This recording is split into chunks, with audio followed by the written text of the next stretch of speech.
bantu bakunda kubetinga ubu ngubu mwashyizwe igorora. Ubu ngubu ushobora kuba wabetinga udafite interineti, telefone yose waba ufite. Icyo usabwa ni iki rero? Waba ufite telefone y'amatushe, waba ufite telefone iyo ari yo yose, mu gihe udafite interineti ushobora kuba wabetinga ku mikino ya football. Ababikoze ni abandi, ni ya kampani bita Wina. Icyo usabwa ufata telefone yawe ugakanda akanyenyeri 899 urwego, ukemeza, ugakurikiza amabwiriza. Icyo gihe wabasha kubitsa amafaranga no kuyabikuza yo wariye mu kanya nk'ako guhumbya, atari ngombwa ngo kubetinga birasaba interineti. Gana Wina cyangwa se ukanda akanyenyeri 899 urwego, ibindi byose birikora. Tubetinge mu rugero.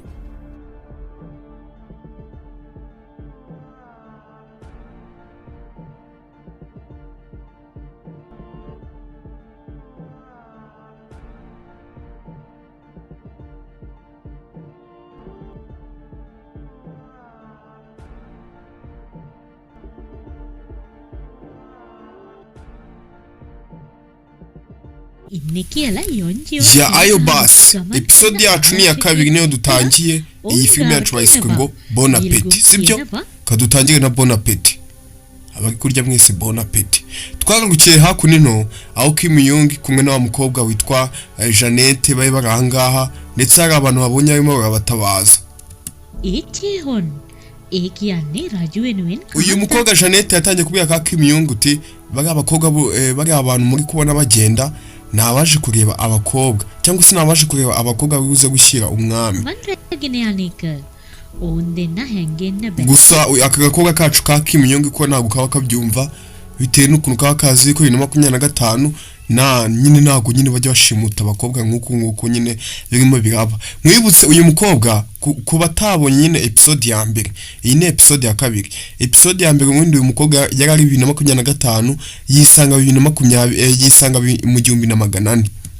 ಆರಕ್ಷಕಿ ಇನ್ನೊಂದೇ ನವಲ್ಲಗನ್ನವ hakuno hari umusirikare cyangwa se hari umusirikare wa guverineri wamubonye wababonye nyine aba bakobwa babiri ahita guta se sha namwe muri hishangaha muze tubajyane. Bidatinze babaza cyangwa kwa guverineri bahita babafungirana. Gusa nyine aka gakobwa ntabwo kaba kabyumva, ndetse hari n'abandi bakobwa benshi babagiye bafungirana ahangaha kwa guverineri. अच्छे हुन सदहा යන්න කැමති නැහැ. ටික වෙලාවකට පස්සේ ඕන්න පෙළගස්වල ඕන්ගේ වයස අහනවා. Ndetse ahangaha aka gakobwa ka Kim Young kaba gafite amagambo menshi kavuga amasenge ya danger ya 2025 katazi ko kari 1400. Aka gakobwa rero katanya kavuga uti ngo nago ngo ikiremwa muntu ngo nago mwakabaye mu gitoteza gutya ngo abakobwa ngo natwe dufite uburenganzira bwacu, kumbe yageze muri ya myaka aho umukobwa nta jambo yabaga afite. යොන්ට 27යි. වයස වැඩි කියලා ඇව තෝරගන්නේ නැහැ. ඒක දැකලා ගිල්ගුම් කියනවා මට 30යි. Hakuno Kim Young yatangiye kuvuga amagambo menshi avuga uti ubundi mwebwe mudushaka iki abakobwa, ubundi mamu bashaka iki, mwagiye mubihorera. Ubundi umwami we ntago abagomba kugenda kishakira umugore wiwe atabanje kugenda afata abakobwa bose b'igihugu cyose ngo nabi. එයාවත් ඉතින් තෝරගන්නේ නැහැ. ඒ උනාට hakuno kwa guverineri guverineri yaraje ahita avuga uti rero tugiye kugabanyamo abakobwa turi buze guha umwami. Hari intumwa zigiye kuza kureba nyine abakobwa bari buze gushyira umwami. Bafashe rero abakobwa bose bari aho ngaho barabagabanya, babashyira nyine babagabanyamo ibice bibiri. Bafata abafite guhera ku myaka 13 kugeza kuri 17 n'abandi guhera kuri 17 kugeza kuzamura nyine hejuru, babacamo ibice bibiri.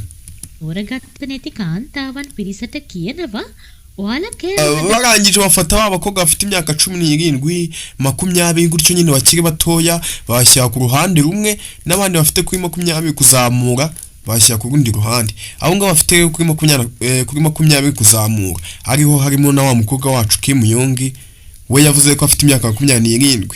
Batavuga uti we umucecuru we ntago umwami yakwemera, ahubwo mwebwe mugiye kugenda mukore mu gikoni muwe abakozi bacu. Bidatinze hakuri no baratweka aho wa mwami ari gushaka wa mukobwa Kim Young. Wa mukobwa yamusebeje mwabizi muri episode ya mbere tuyisoza mu kanya, uburyo wabona gukuntu yamukurubanaga amutuka, kagakobwa nyine kataramenya ko uyu mutipa ari umwami. එක ආරක්ෂකෙක් ගඟේ පාවෙනවා දකිනවා කොණ්ඩ බූලක්.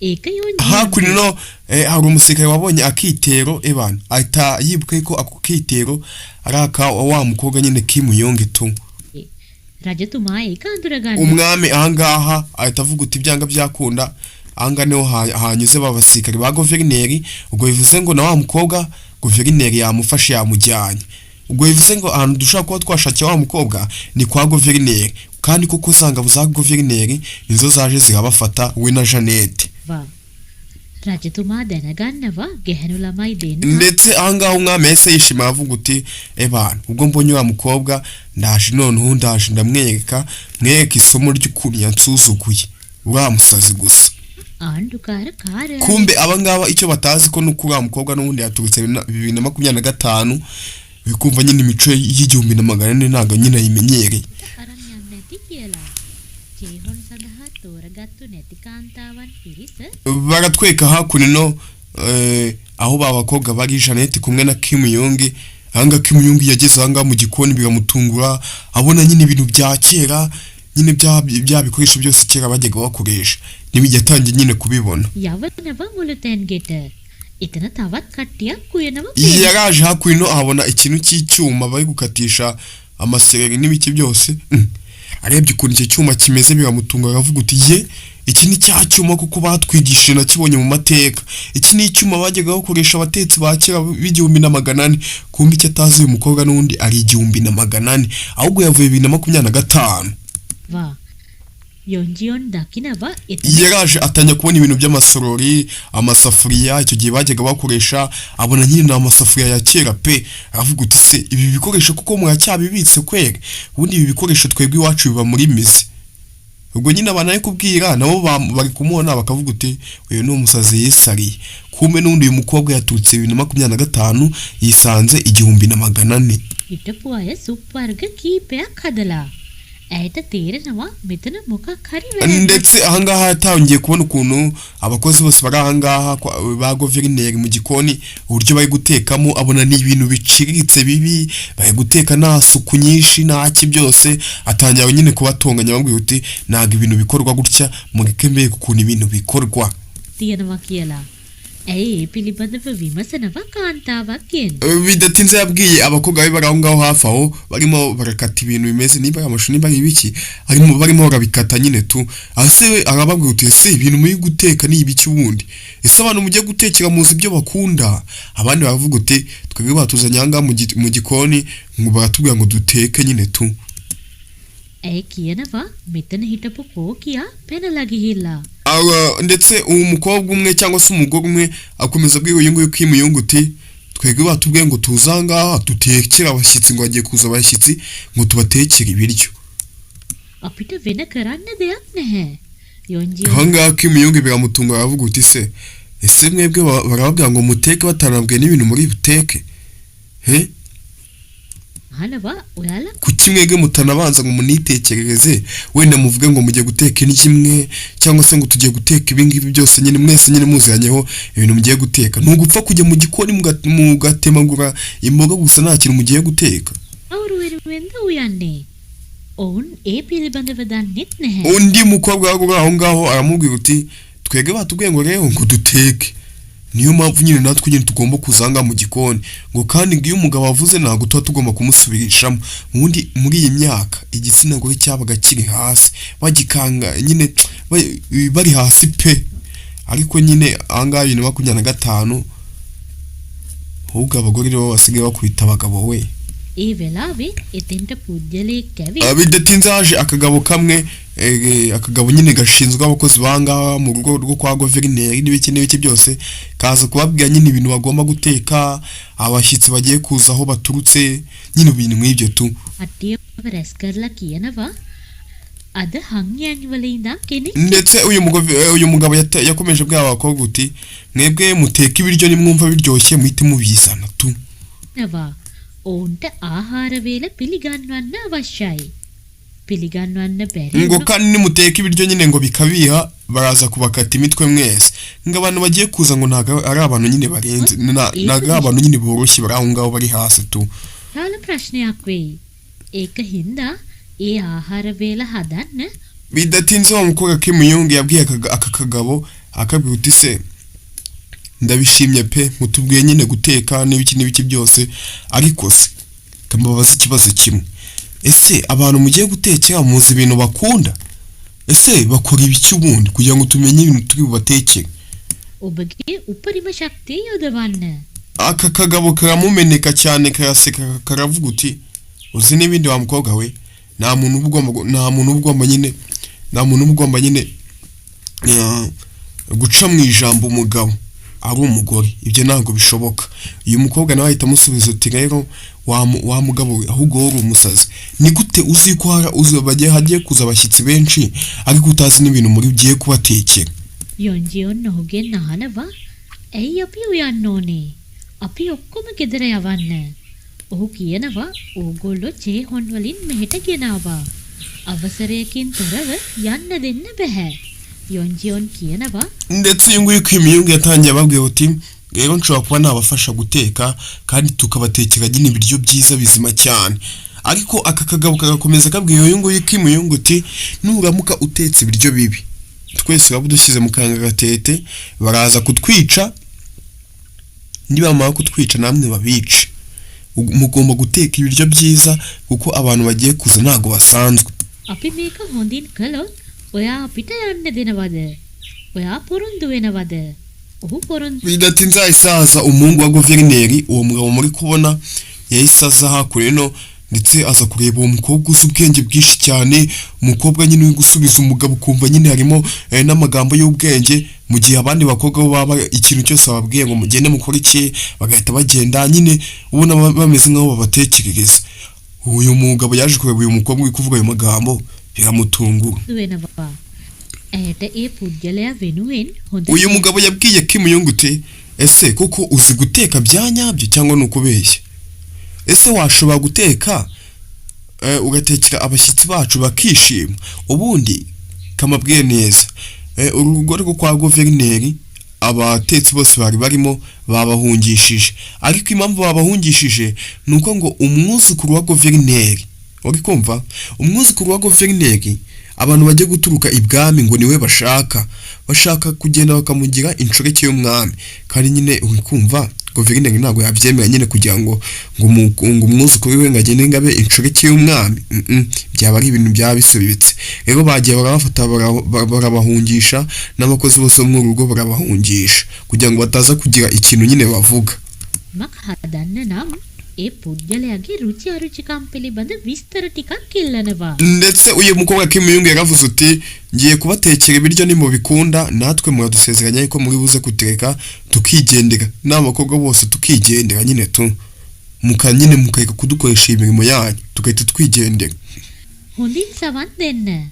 අද අමුත්ත uyu mugabo nawe yaramushubije uti rero nta kibazo turabareka mugende ariko ikindi namwe nimuramuka mutetse ibiryo bikabiha mumenye ko mwamudushyize mu kangaratete kandi ngo namwe mwaza gupfa. වෙන්නේ බලවත් හා බලගත්තු abantu bagiye guturuka ibwami ni abantu gushaka no guteka ibiryo byiza bakavuga ko atari byiza ari bibi cyane rero ngo mwamudushyize mu kangaratete gakomeye pe.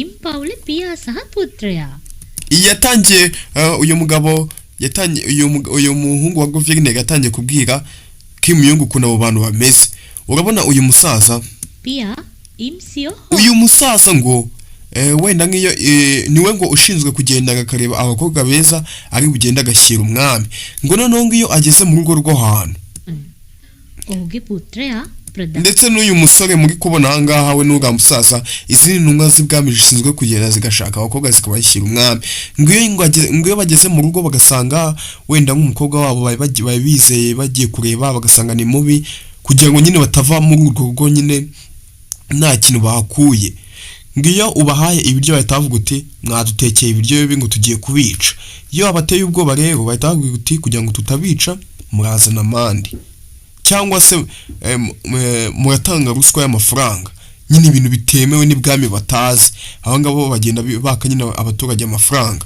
අන රාජකීය ලේකම් ඉම් සොම්ජේ ඔහු රජුගේ අර්ධකාරීන සහෝයුරිය සමග විවාහ වෙලා ඉන්නේ.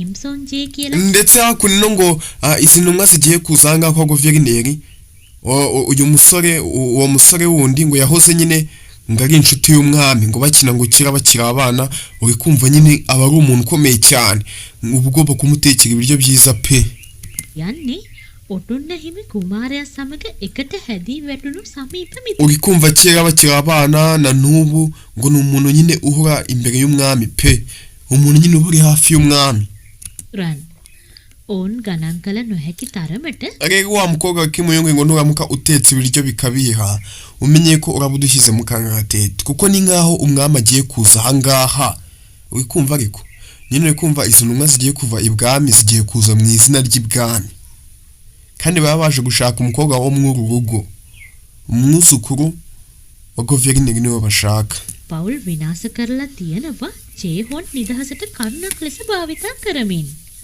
ඔබ කොතරම් නිවැරදිව ආහාර පිළියෙල කළත් ඔවුන් සෑම විට ndetse uyu mugabo uyu muhungu wa guverineri yaravuze uti rero wa mukobwa w'ikimuyonge niwemera ugadutekera ibiryo byiza pe ukemeza abantu bagiye kuza namwe turahita tubarekura mwijenge pe nta kintu tuzongera kubatwara මෙහි වැරදි සොයාවි. ඔබ 4 දිනකට කෑම සූදානම් කළ යුතුයි. කාන්තාවන් සියල්ලෝ bidatinze kimuyonge yahise afata ba bakobwa bose n'abagore arababwira uti rero mugiye kununganyiriza ibintu dutekere abantu bagiye kuza ngo abantu bagiye kuza ngo batutsi bwami uri kumva ariko රැස් වෙලා එකතු කරගත්තු අමුද්‍රව්‍ය බලනවා. ඇය ප්‍රධාන ආහාර ndetse kagakobwa kacu ka Jeannette kazanye ahangaha inyama y'ingurube ibana nyine za nyama usanga bagiye bagahiga bakaza bakaziranzika karayizanye වේල ලෙස ප්‍රංශ විලාසිතාවේ ස්ටේක් එකක් හදන්න තමයි යන්නේ. ඇය හරක් මස් කපනවා. ndetse wa mukobwa w'ikimuyonge yarebye ukuntu inyama imeze ibana abona nyine ni inyama za fresh pe kumva nyine kiragiye kirataraza amafrigo n'ibiki babaga bafite nyine ukuntu baranzikamo inyama zabo ukabona nyine zibaye nziza cyane kurusha n'izi ngizi zo mu mafrigo ඒත් ඒක කපන්න අමාරුයි. ඇය කල්පනා කරනවා මස් මෘදු කිරීමට භාවිත කරන gusa uyu mukobwa yarebye hakuri no muri iyi stoke cyangwa se muri iki gikoni cyangwa kwa guverineri abona nyine ntabwo harimo ibirungo nyine nk'ibi ngibi bigezweho bya 2025 uri kumva yisanze mu 1400 ibirungo nyine nta birungo biriyo nyine byo bimeze nk'ibi dusanzwe dukoresha bya 2025 yatangiye gutekereza ukuntu agiye guteka ibiryo neza agateka ibiryo ku buryo abantu bose babirya bakumva biraryoshye kandi abitekesheje nyine uburyo nyine bwa kera buciriritse ක්‍රමයක්. ඇයට මතක් වෙනවා සෝ ස්පීඩ් ක්‍රමය. ඒක ප්‍රංශ ඉවුම් yatangiye kwibuka ukuntu mu ishuri yiga guteka bajyaga babigisha uburyo ushaka guteka inyama udakoresheje ibintu bigenze cyane udakoresheje ibirungo byo mu nganda ndetse izo nyama zikaba zanaryoha cyane ක්‍රමයක්. ඒ තමයි Celsius ndetse yibuka n'ukuntu ushaka guteka inyama zikaza zoroshye cyane mu minota mikeya iminota 30 inyama ikaba yahiye ndetse inoroshye cyane 5ක විනාඩි 30ක් උයන්න ඕනේ. ඇය දන්න ශිල්ප ක්‍රම දාලා කෑම හදනවා. bidatinze yagiye afata inyama akagenda azishyira mu tuntu tumeze nk'udupapuro ukuntu ඉම්පවුලේ පියා bidatinze hakunino ukurikiye filime witonze hano kwa guverineri za ntumwa ziturutse ibwami zahise zihagera සහ පුතා පැමිණෙනවා. ඔවුන් චේහොන් සඳහා රැගෙන bidatinze za ntumwa zigeze ahangaha kwa guverineri za ntumwa ziturutse ibwami bahise babazanira abakobwa bose guverineri nyine yazanye ngo beza cyane ngo muri aka karere cyangwa se muri iyi ntara යන කාන්තාවන් පරීක්ෂා කරනවා. baba izi ntumwa rero zatangiye guhera ku mukobwa wa mbere bareba nyine umukobwa mwiza bashobora kuba bashyira umwami සමහරු හරි bahereye ku wa mbere ලැජ්ජාශීලී. සමහරු කේන්ති bageze kwa kabiri ngo basanga afite amatama manini cyane ගෙන්. සමහරුන්ගේ ඇස් ලොකු වැඩි. bageze kwa gatatu ngo basanga afite amaso mabi සමහරුන්ගේ undi nawe ngo basanga afite amenyo mabi වැඩි. සමහර අය undi nawe ngo afite agahanga kanini ngo ntabwo hamushyira umwami ibaze nawe ukuntu abana bagomewe bagiye kubaza kureba abakobwa akavuga uti umukobwa tugomba gushyira umwami ni umukobwa uba ugomba kuba arenze cyane kurusha abandi pe ඩී. ඉම්පවුලේ පුතා ඉම්සොන්ජේ කියනවා uyu mugabo uturutse ibwami yahise avuga uti mu bakobwa dushaka umukobwa dushaka ntabwo arimo ahangaha හැමෝම ගමේ සුන්දරත්වය ගැන කතා කරනවා. guverineri we ari kwiga nta kintu bimubwiye ඔබේ රජුට iyi පක්ෂපාතී ntumwa iturutse ibwami yaravuze ati rero uzi umukobwa turi gushaka umwuzukuru wawe Goverineri. නම් ගමේ ආණ්ඩුකාර හොන්ගේ මිනිහ Goverineri ahita agwa mu kantu ngo bashaka umwuzukuru wanjye. ගෙන එන්න. Yego cyane twamenya amakuru yuko ngo umwuzukuru wawe ari mwiza cyane ngo kandi dushaka umushingira umwami. උන් රෑ කෑම කන්න සූදානම් වෙනවා. ඔවුන්ගේ රෑ කෑමට ආණ්ඩුකාර Goverineri yabwiye izi ntumwa ziturutse ibwami arababwira uti mbere yuko tunazana uwo mukobwa tujya no mu bintu byinshi ubundi mwahise tukabazanira ibiryo tukabanza tukarya tukica inzara bavuga ngo nta kintu nyine cyagenda neza umuntu atamanje kugira akantu nyine yisegura nyine tukwaje අර හොන් සහභාගී වෙනවා. ඔහුගේ පුතත් එක්ක කෑමට izi ntumwa ziturutse ibwami babazaniye bya biryo wa mukobwa Kimuyonge yatetse. පිළිගන්වනවා. ඉම්පවුලේ පියා සහ පුතා gusa izi ntumwa zarebye ibyanga babatekereza bavuga uti ese nari nzi ko mwateguye ikimeza kinini cyuzuye ubwoko bwose bw'ibiryo bibaho none n'utu turyo mwatuzaniye Goverineri. අනේ දෙයනේ මේක නිකන් Ibi ni ibiryo koko mwagaburiye abantu ibiryo by'amafuti gusa ibiryo by'amafuti gutya ubu bunyama bumeze gutya kuko nibwo mwaza mutugaburira. තේකට මුහුණ දුන්නු කලාපයක් වගේ. Umuhungu wa Goverineri yarumiwe මට මේ මේසෙ මත පේන්නේ koko ibi ni ibiryo wagaburira umuntu koko ukavuga uti ngo ugagabuye kwere. ඔබ කෙසේද අපට මේ තරම් අප Hakurino iyi ntumwa iturutse ibwami yahise ivuga uti muzane abatetsi bose watetse ibi biryo cyangwa se umuntu uzi ko watetse ibi biryo mwe bose mubazana ahangaha අස කරන්නේ. ආණ්ඩුකාර හොන්ගේ kuko ntago mwasuzugura umuntu gutya nk'umuntu ufite influence ingana gutya aturutse ibwami iki n'iki byose ntago mwadusuzugura gutyo gusa ngo birangire ntago bishoboka. කියනවා මම කෝකියන්ට දඬුවම් කරන්නම්. ඒ නිසා කරුණ ahantu hose twagiye tuzenguruka twagiye tureba ukuntu bateka ibiryo bateka ariko mwe mwadusuzuguye pe ibiryo mwadutekeye ni ibiryo biciriritse bibi pe ahubwo umwana asanga umwana dushyiremo kakaburyo ukumva. කරලා කෝප ගන්න එපා. ඔහු කියනවා මුළු තැන්ගේ ahangaha rero wa mukozi ushinzwe cyangwa se wa mugabo ushinzwe abakozi bose bahangaha baramubwiye uti genda uzane abakozi bose bari ahangaha cyane cyane wibande ngo kubatetsi batetse ibiryo tubanze tubice. සියලු කෝකියන් කැඳවන්න. ආහාරය සඳහා bidatinze baragiye bazana abatetsi bose ndetse ahangaha umuhungu wa Goverineri aravuga uti kuva mwadutekeye ibiryo bibi tugiye kubica. තියෙන්නේ මස් කැබලි කිහිපයක් විතරයි. ahangaha wa mukobwa wacu Kimuyonge yaravuze uti se twatetse ibiryo bibi gute we ko nzi yuko nakoresha ubwenge bwose nakoresheje niga ni gute naba natetse ibiryo bibi.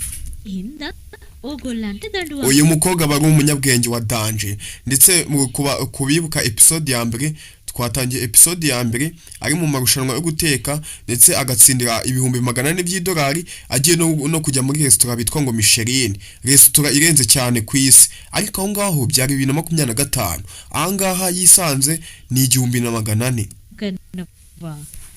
යොන්ජියොන් දකිනවා yarebye hakuye no ku masahane abona bya bigoryi byaturutse ibwami nta numwe wigeze ufata ibiryo ngo abirye. තාම කෑම කාලා umukobwa biramubabaza. නැතුව තමයි මේ කෑ ගහන්නේ. ඇය කියනවා umukobwa yahise avuga uti ukurikiye filime witonze ubundi mw'iki gihe ntabwo byabaga byemewe kubona nyine umukobwa yahaguruka akavuga ijambo ntabwo byabaga byemewe noneho abandi bakobwa bari ahangaha bo bapfukamye bunamye kubera nyine bayikunamira bari abagabo hakuye umukobwa we ntabwo bafite aturutse 2025 nyine abagore bari hejuru cyane pe. ආහාර අගේ කරන්න නම් yarababwiye uti ese ni gute mushaka kuvuga ngo twatetse ibiryo bibi mutabanje no kubirya ni gute mushaka kuvuga ngo mwatwatetse ibiryo bibi kandi mutanabiriye. ni nko kwa kuri ushaka kujya kubona ukabona nk'igitabo gifite igifuniko cyiza ariko nyine mimbere ugasanga gifite nyine amagambo mabi nyine nago nyine cyubatse neza cyangwa ugasanga igitabo inyuma nago gifite tambuneri nziza ariko mimbere harimo ibintu bya danje birenze ukanga kugifungura icyo gitabo ngo gisome kandi harimo ibintu byiza ariko kwako kava yacyo itagukuruye ukavuga uti iki gitabo ntago kirenze. aba bantu nabo niko bimeze bavuze uti ibiryo kwako bidafite isura nziza n'iki byose ubwo ibiryo birabishye batanabanje ngo banabitestingeho banarebe niba kuko ibiryo bimeze gute.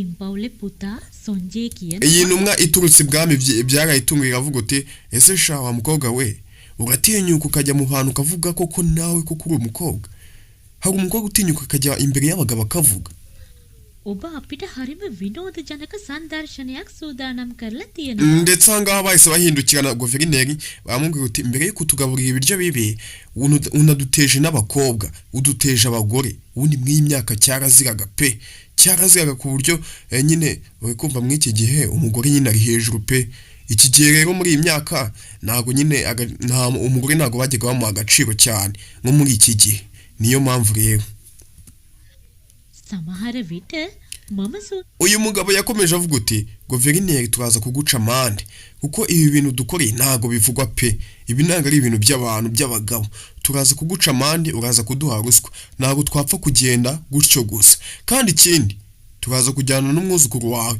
kuko uratubabaje cyane abagabo bariyumva baraniyenza cyane සූදානම් කර ඇති දේ ඔබට පෙන්වන්නම් කියලා ආණ්ඩුකාර හොන්ගේ මිනිබිල bidatinze ako kanya bahise bazana umwuzukuru wa guverineri banamuziritse ජේහොන් සඳහා රැගෙන යන්න ගැට ගහලා එක්කන් එනවා.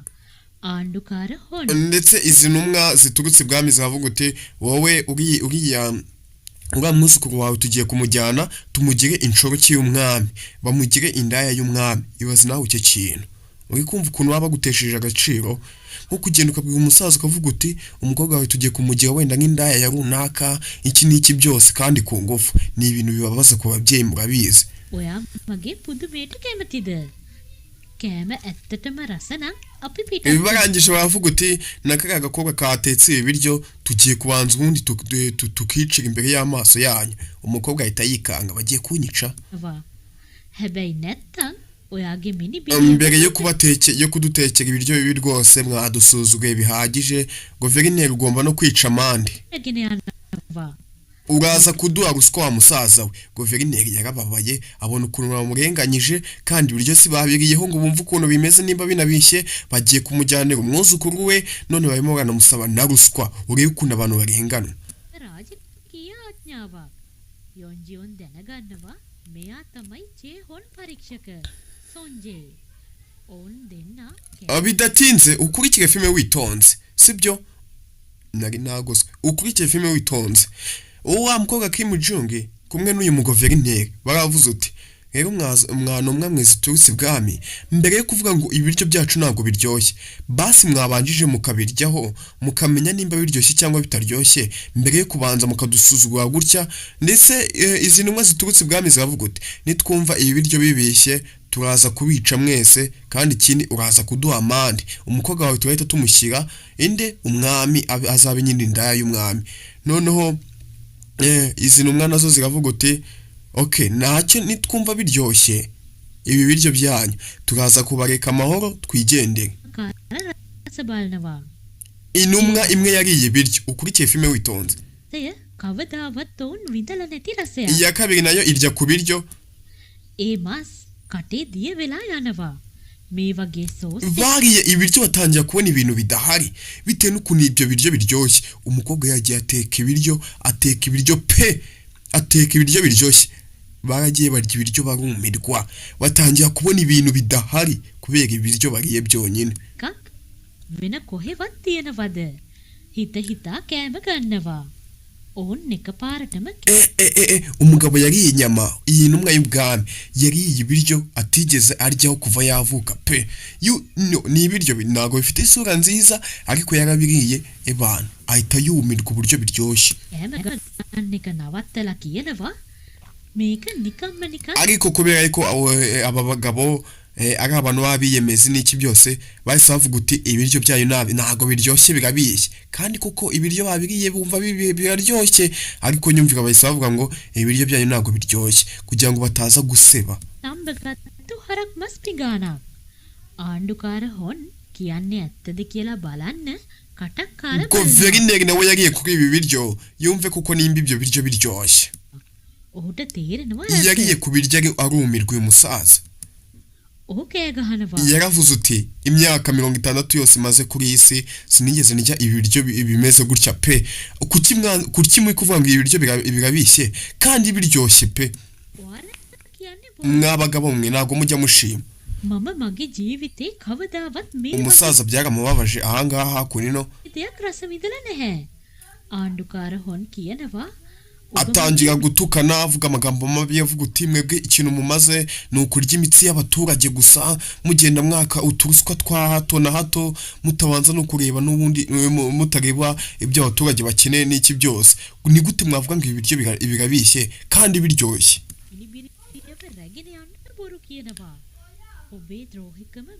umusaza byaramubabaje guverineri ahita kuba yinkota aravuga uti ngiye kubica noneho කෝපයට පත් කරන්න පුළුවන්.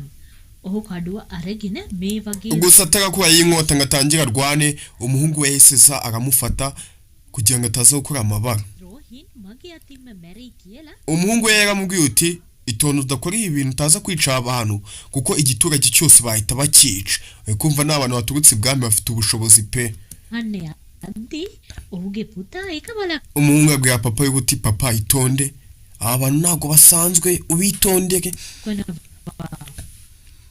ඊට පස්සේ ඔහුගේ පුතා ndetse hakunino uyu muhungu w'umwami uyu muhungu wa guverineri kubera agahinda yari afite avuga uti mwatetse ibiryo bibi ubwo yakubwiye aba batetsi ba Kimuyonge uti mwatetse ibiryo bibi rero tugiye kubakata imitwe මේ කෑම හදපු කෝකියව ඉවරයක් කරන්න.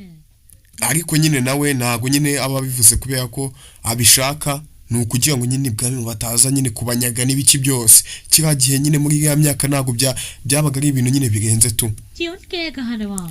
Kim Jong we yahise avuga uti ibintu mudukoreye ntago ari byo kandi tuzi ko ibiryo biryoshye ni gute mwavuga ko ibiryo natetse ari bibi kandi biryoshye twabibonye yuko nyine biryoshye pe namwe mwabibonye ko biryoshye ni gute mwadukora ibintu nk'ibi ngibi ni gute twabatsinda ariko mukisubira බොරු කියන්නේ මගේ යුම්පිහුම් වල කිසිම වැරද්දක් තිබ්බේ නැහැ. බොරු කියන්නේ umukobwa yatangiye kurwana hakunino asakuza avuga uti ntago twabyemera iyo umugabo atsinzwe abagomba kwemera yuko yatsinzwe nimukajyemo abantu bimbwa වාකිතිව ඇයව මරන්න සූදානම් වෙනවා. bidatinze hakunino umukobwa baramuzanye kugira ngo bamukate umutwe nyine yashese ubuzima bwavuga uti nimurya ku biryo mukumva birabishye mu nkata umutwe umukobwa bamuzanye hanga kugira ngo bamuce umutwe we nta mikino ඉම්පවුලේ පියා සහ පුතා ndetse za ntumwa z'ibwami zitangira kwinywera ka cyayi n'iki byose සතුටට තේපානේ කරනවා. bishimye cyane ඒත් ako kanya ukurikiye filime witonze දෙකම කටහඬක් ඇහෙනවා. ako kanya hari abinjiye gutyo පතින්න කියලා රජතුමා පැමිණෙනවා. කට්ටියම බිමට hari abandi binjiye za ntumwa z'ubwami zita zunama na babandi bose barangwa bahita bunama nimba ari nde winjiye වෙනවා.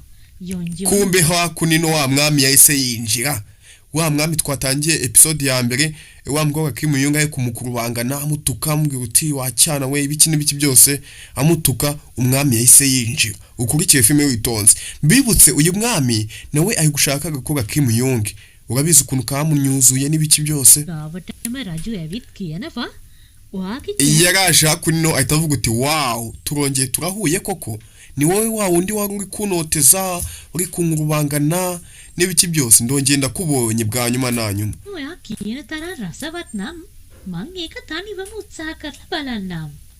ඇයට ඒ agakobwa kahise kumirwa gahita kamenya ko byanga byakunda kari mu 1400 ibintu biri seriye ubundi we yiyumvishaga bari gukina ngo filime ngo bigeze ngo abantu ba kera kumbe yasubiye mu bihe ajya mu 1400 uyu mukobwa yaturutse 2025 ari umutetsi wa danje ku isi twemera none yageze mu 1400 wa muhungu yahoze ari gutuka ngo ntabwo umwami agira ute amukurubangana yamunamuziritse muri episode ya mbere murabyibuka asanze ari umwami අහන්න පුරුදුයි වගේ.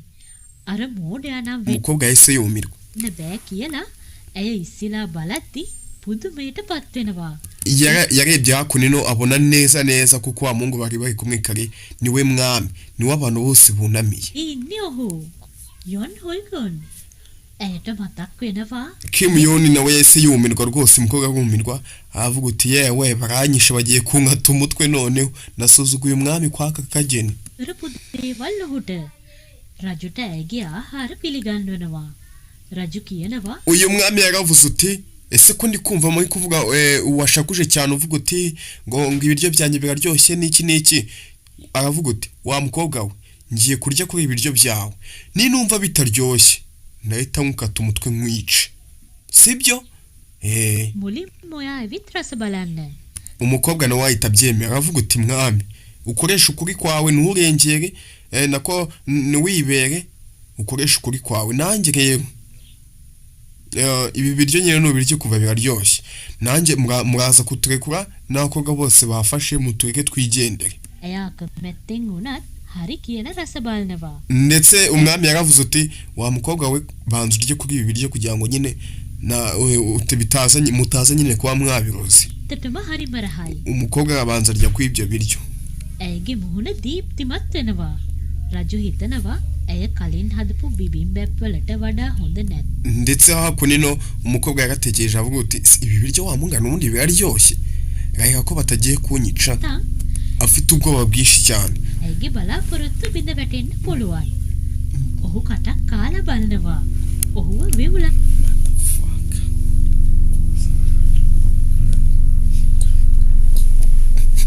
hakurino umwami nawe yagiye gufata ibiryo kugira ngo abirye. ගන්නවා. මස් මේ තරම් මෘදුයි. umwami yagiye kubirya atangira kubona za fireworks biramurenga pe bitewe n'ukuntu ibyo biryo biba biryoshye. yahise afata bya biryo abirya yumva biraryoshye pe. කොහොමද? මම වැඩි වැඩියෙන් හපන තරමට වැඩි වැඩියෙන් යොෂ ගලා atangira kubona ibintu bidahari abona ibintu by'amafireworks kandi anga mu 1400 za fireworks zari zitaraza nyine zari zitararimwe atangira kubona ibintu bidahari. ගෙනෙනවා. උච්චතම අවස්ථාවට ලං වෙලා පසුව දිය වෙලා යන. ndetse ahangaha uyu mwami yatangiye kuvuga uti kuva yavuka n'ubwa mbere yaba yariye ibiryo byisa nka gutya. නවා. මේක නම් ඇත්තටම මේ පොළවේ bana biramurenga pe. හොඳම රසය. බොහෝ කලකට පස්සේ මම ndetse mwibutse filime yacu ubundi uyu mwami yari arimo yita uriya mukobwa ngo ni umuzimu yari kumwita ngo ni umuzimu yatangiye kwita wa mukobwa uti Kimuyongo uti ese wa muzimu we ibiryo watetse noneho ni bwoko ki wa muzimu ushobora kuzi guteka ibiryo.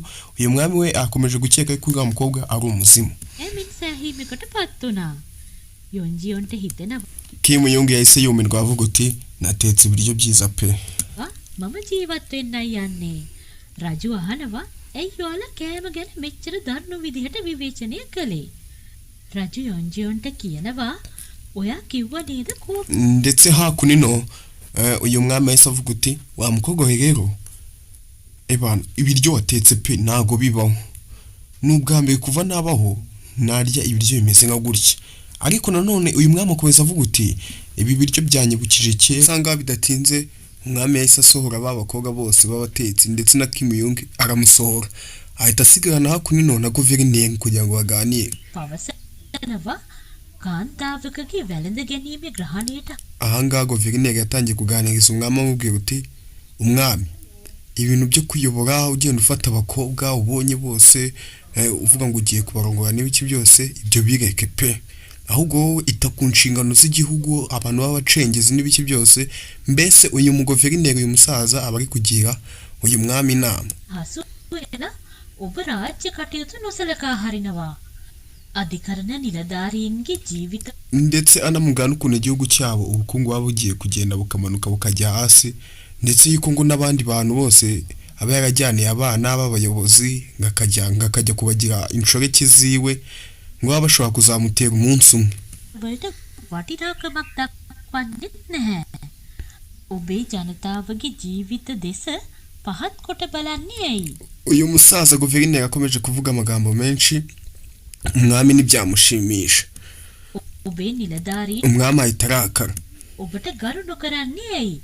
යටත් වැසියන් තවදුරටත් ඔබට සේවය නොකරන්නේ. gusa uyu musaza ibi nawe ari kuvuga n'ubundi aba ari ibintu by'ukuri bitewe n'uko ngo ubundi kubabonye episode ya mbere y'iyi filime uriya mukobwa wacu Kimuyongo yari yarigeze kwiga ku mateka y'ubu bwami mu 1400 ngo ubwami ngo bwari buyoboye ngo n'umwami w'umunyagitugu wikundira abakobwa n'iki byose atareba nyine ku bintu by'igihugu ngahunga abantu ngo bagize bamuhiritse bamukuye ku butegetsi bitewe n'ukuntu atigeze yita ku buyobozi ayoboye.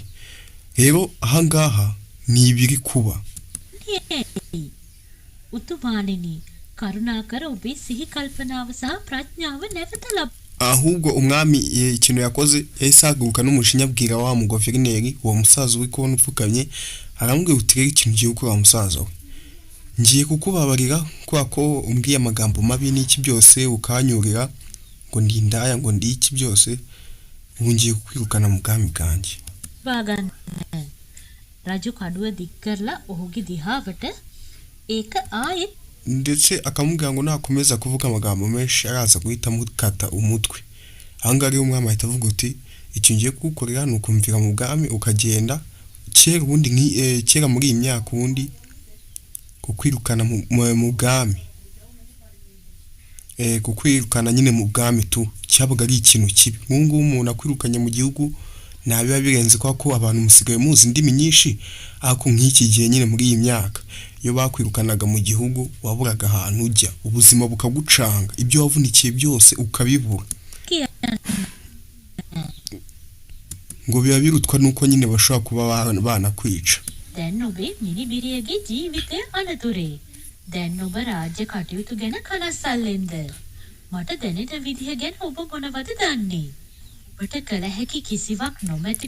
yatangiye kumbwira ngo nakomeza kuvuga amagambo menshi uyu mwami ariko ari kuvuga ngo ntabwo uzi ibibazo nyuramo ibiki n'ibiki byose ngo ukuntu ngo nyobora igihugu ngo ntabwo wowe ubimfashamo ngo ntabwo wowe umbwira icyo nkora ngo kugira ngo nyobore igihugu cyanjye nongera kugira irindi jambo uvuga kuri njyewe umuryango wawe wose ndahita nkwica nawe gukomokaho බව දැරීමේ වේදනාව දැන් ඔබට දැනෙනවද ඔබේ පවුල බේරා ගැනීමට පෙරවීමෙන්? ඔබ වසර ගානක් ජීවත් වී වේදනාවෙන් පීඩා විඳිය යුතුයි.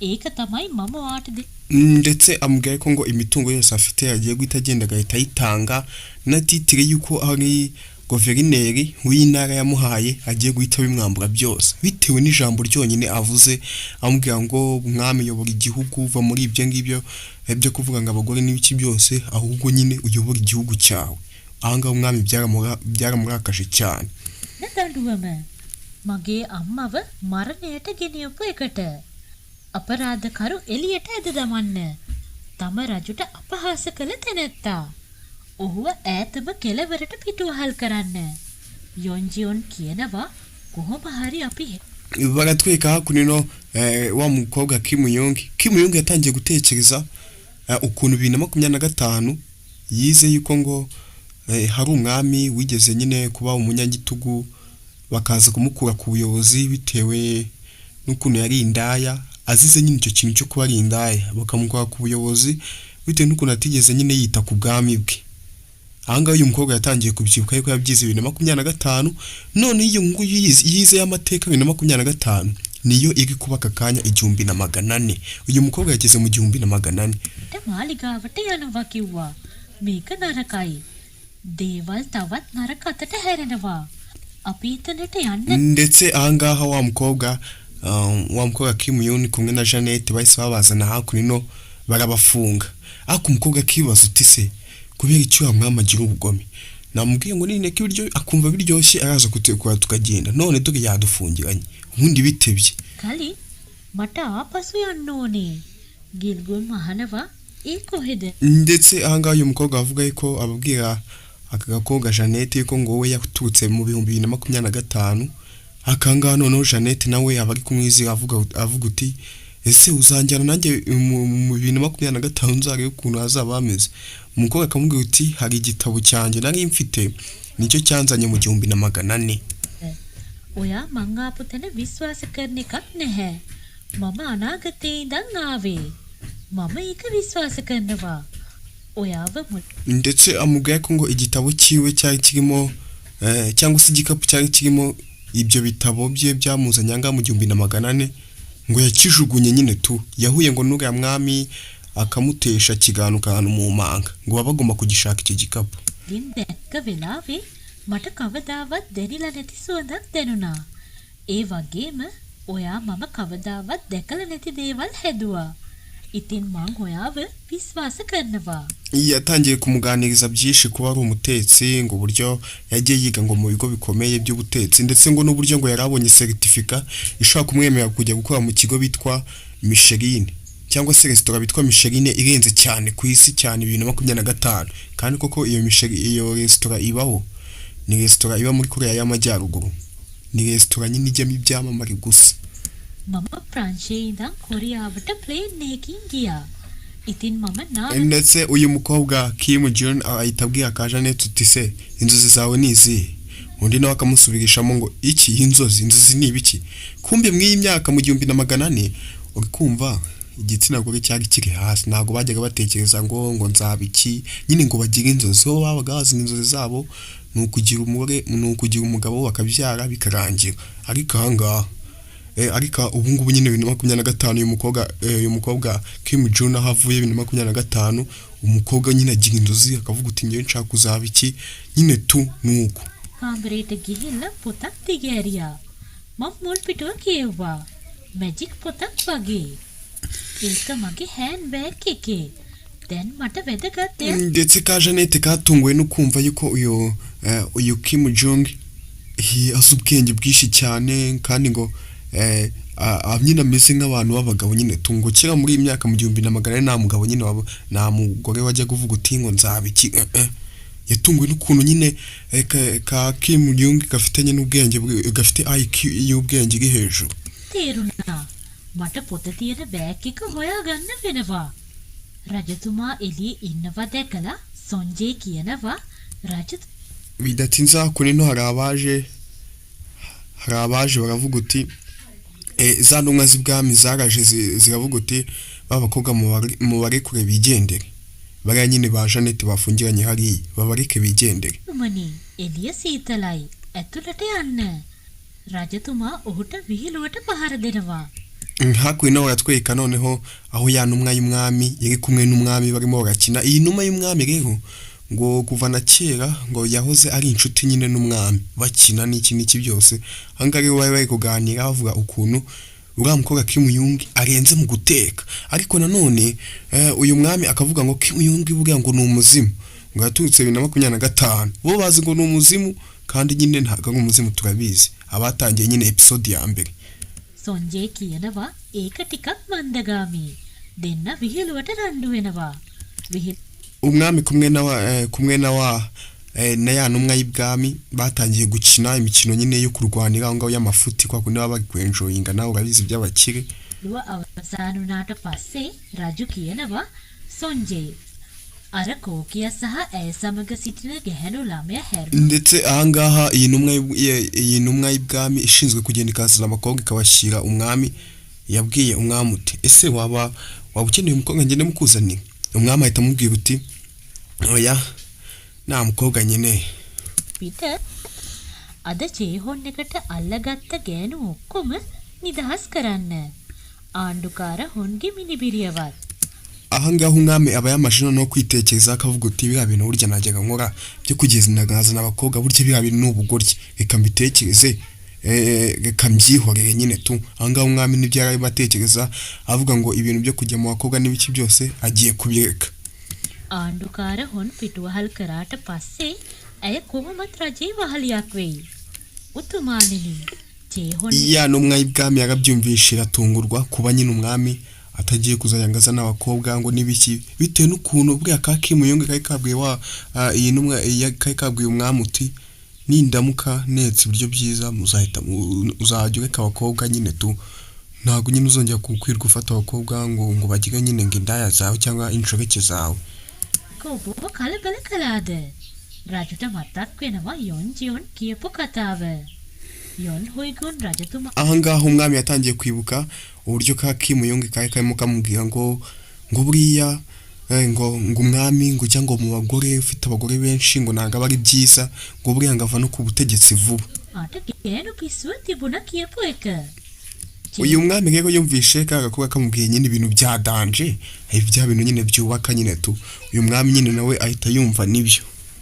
මොන් කියන්නේ මගේ අම්මා වෙනුවෙන් පරිගන්න තිබුණ නිදහසට කාරණයක් විතරයි. niyo mpamvu aba yafashe nyine umwanzuro wo kuvuga uti reka ndeka abagore sinzongeye kubajyamo ahita afata umwanzuro gutyo.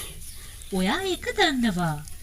ඔබ අද චේහොන් නැවැත්තුවොත් ඔයාගේ ආච්චි ඒ කියන්නේ රාජකීය වැන්දපු රැජින ඔබගේ මවට කරපු වැරද්ද හින්දා ඇයි gusa ahangaha iyi ntumwa y'umwami yabwiye umwami uti ese ka gakobwa k'imuyonge n'ibiryo katetse burya biriya biryo katetse nta kuntu twagafata kakazajya kadutekera ibwami. Umwami abitekerezaho ahita avuga uti ye ahubwo ako kantu uvuze niko uriya mukobwa twamufata maze akajya dutekera biriya biryo hano ibwami. පලික් ගන්න බව හිතයි. ඇයට සැකයක් ඇති වෙන්න නම් මේක ඉතා සුළු සිදුවීමක්. බැඳ tugaruke hakuno no kuri ba bakobwa k'imuyonge kumwe na Jeannette aho bafungiranye. දාලා ඉන්න යොන්ජියොන් සහ ගෙල්ගුම්ව ආණ්ඩුකාර හොන්ගේ පුත්‍රයා ahangaha ba bakozi bo kwa guverineri baraje baraza kubwira ka k'imuyonge kumwe na mukobwa Jeannette uti reka tugiye kubarikura mwigendere none mwebwe ikintu muri bukore nimuzigeye mugaruka ngaha kugira ngo umwami atazababona. Bisa nkaho nyine bagiye kubacikisha mwigereza. Kandi mwibuke umwami nawe yari amaje gutekereza avuga uti reka tuzane ka k'imuyonge kazaye kadutekera. ඔවුන්ට පොරොන්දුන හින්දා ඔවුන්ව නිදහස් කරනවා. රජතුමාට ඔවුන් දෙන්න පැනලා ගියා කියලා සොන්ජේ ඇවිත් දැනුම් දෙනවා. රජතුමා කලබල වෙනවා. Bidatinze hakunino umwami baraje baramubwira uti ba bakobwa babiri k'imuyonge kumwe na Jeannette bacitse bagiye. Kandi n'aba ni ba bakozi ba guverineri bamaje kubikwa nyine no bamaje kubacicikisha. Ahangaha rero bahise baza gutanga raporo ivuga uti ba bakobwa bacitse gereza bagiye. යොන්ජියොනුයි ගෙල්ගුම්වයි පර්වතය සොයාගෙන යනවා. ඔවුන් hand bag එක පරීක්ෂා hakunino k'imuyonge kumwe na wa mukobwa Jeannette baje gushaka nyine cya gikapu aho yagitaye kugira ngo arebe mu cya gitabo cyongeye kimusubize 2025. කරනවා. යොන්ජියොන් පහලට නැමිලා පරීක්ෂා කරද්දී එකපාරට ndetse ahangaha uyu mukobwa k'imuyonge yakomeje asobanurira uriya Jeannette uti nganga niyo nari ndi kumwe n'umwami agiye kunyica ngo nanjye ngo mba ndamwitesheje ngo tuwadonitsa no mu manga nyine mubwira byose uko byagenze. ගෙල්ගුම් කෑ ගහනවා. රජතුමා එතන. යොන්ජියොන් කෑ ගහලා වැටෙන්න යන හින්දා රජතුමා ඒව අල්ලගන්නවා. ඇය රජුට කියනවා මම මගේ බෑග් එක හොයාගෙන ආවේ. ඊතලෙන් විදපු ගමන් පහලට ගිය බෑග් එක. ඒකේ පොත් ඒව අල්ලගන්නවා. එකපාරට ගෙල්ගුම්වයි පර්වතය සොයාගෙන යනවා. රජතුමා එතන. යොන්ජියොන් hakunino bari gushaka igikapu ingu yaranyereye kugira ngo agwe කෑ ගහලා වැටෙන්න යන හින්දා ahanutse ku රජතුමා ඒව manga අල්ලගන්නවා. ahanutse ku manga ngo amufashe ukurikire filime witonze. Uyu munsi rero impamvu ndi kugabanya ijwi rero ndi gukora filime nyine ari ninjoro. Ubu turisanga saa 9 z'ijoro kumva kandi nyine tuba tubana n'abandi bantu n'iki byose. Niyo mpamvu ndi gukora nyine filime ntuje ubucece. Ahangaha rero wa mukobwa agiye kunyerera ngo agwe mu manga hari uwamufashe akaboko. Ukurikire filime witonze. ඇය රජුට කියනවා මම මගේ බෑග් එක හොයාගෙන ආවේ. ඊතලෙන් විදපු ගමන් පහලට ගිය බෑග් එක. ඒකේ පොතක් තියෙනවා. මං හිතන්නේ kumba wamufashe akaboko nta wundi ni wa mwami. Wa mwami yahise amenya ko abakobwa bagiye kuza ahangaha ndetse wa mukobwa k'imuyonge yatangiye kubwira umwami uti ese ko ndi gushaka cya gikapu njyewe ikintu ndi gushaka ni cya gikapu gusa maze ubundi munkoresha ibindi mushaka. අසල ගහක රැඳිලා තියෙනවා දකින්නව බෑග් එක. ඔහු ආරක්ෂා gusa hakuno umwami arebye hirya ahita abona cya gikapu aho cyaguye ahita abwira umusigare we uti genda uzane cya gikapu gihereze uyu mukobwa. කෙකුට ඔහු බෑග් එක අරගෙන රජතුමාට දෙනවා. umurinzi yaragiye afata igikapu hakuno ndetse n'umukobwa ahita yishima bitewe n'ukuntu abonye cya gikapu abahora asakuza ngo nshaka igikapu cyanjye n'ibiki byose. යොන්ට හරිම සතුටුයි. යොන්ජියොන් කියනවා ගොඩක් ස්තුතියි. ඇය ඒක ගන්න හදනකොටම ahangaha ukuntu umwami ari umugome yahise afata cya gikapu ahita akijugunya noneho ukuri. Yari akimuzaniye agiye kukimuha hangije noneho ahise ajya kukijugunya. රජතුමා ඒක පහලටම විසික් කරනවා. රජු කියනවා igikapu wa mwami yarakijugunye kandi cyari kimwe na cya gitabo yari akeneye. දැන් ඔයාට පැනලා යන්න කිසිම හේතුවක් නැහැ. යොන්ජියොන් කෑ ගහනවා. පිස්සුවව ජාතකයා. පුතුම් ndetse ahangaha umukobwa yahise atangira gusakuza avuga uti wa mwami uri umugome iki n'iki byose abantu bose baratungurwa no kubona bari gutuka nyine umwami. මානෙනි. ගැන මට කනගාටුයි. මම ndetse ahangaha umukobwa atangira kuvuga uti ngo rwose igikapu cyanjye mugende mu kime, nzakora ibyo mushaka byose, ariko kiriya gikapu ndagikeneye. Wibutse kiriya gikapu harimo igitabo kizamusubiza 2025. එයා කියන ඕනම දෙයක් කරන්නම්. රජු කියනවා මම කියන ඕනම දෙයක්. ඔවුන් දෙන්නව මාත්. Bidatinze hakuno bahise babafata abakobwa Jeannette kumwe na Kim Young, bahita babafunga imigozi gutya, bahita babajyana ibwami. Uyu mukobwa bamubonyemo Paul kwako azajya atekera ibwami, bababonyemo nyine Paul ya danje. ලිගේට රැගෙන යන ගමන් ඉන්නේ මාංචු දාලා. යොන්ජියොන් කියනවා ඇයි අපිට වද දෙන්න මේ තරම් දුරක් ගෙනියන්නේ? ගිල්ගුම් කියනවා මට කවදා හරි රජමාලිගයට යන්න ඕන වුණොත් මං හිතන් හිටියේ රාජකීය කුස්සියේ සේවිකාවක් වගේ. Ndetse ahangaha rwose umukobwa nyine ubwo biba birangiye, cya gikapu kirimo cya gitabo ubwo kibuze, ubwo no kujya 2025 biba bigiye guhagarara. Aha niho ugiye gusoreza rero aka episode ka kabiri, niho ngiye kuba nkahiniye. Ejo rero cyangwa se mu kanya ndahita mbakubitaho na episode ya gatatu. Iyi ni ya kabiri rero, gusa niba ushaka kureba nyine n'izindi episode, jya muri description cyangwa ujye muri comment, urabonamo link ya episode ya mbere, ujyeho nyine uyirebe kugira ngo dukomezanye gatanu ku kandi tureba filime fresh, sibyo? Ikaba mbwiye utimani bawo umugisha, kandi nimba ujye mushya kuri YouTube channel bahita Nseme Films, jya ukande subscribe kugira ngo uzajye ubasha nyine kureba gasobanuye. Ciao ciao.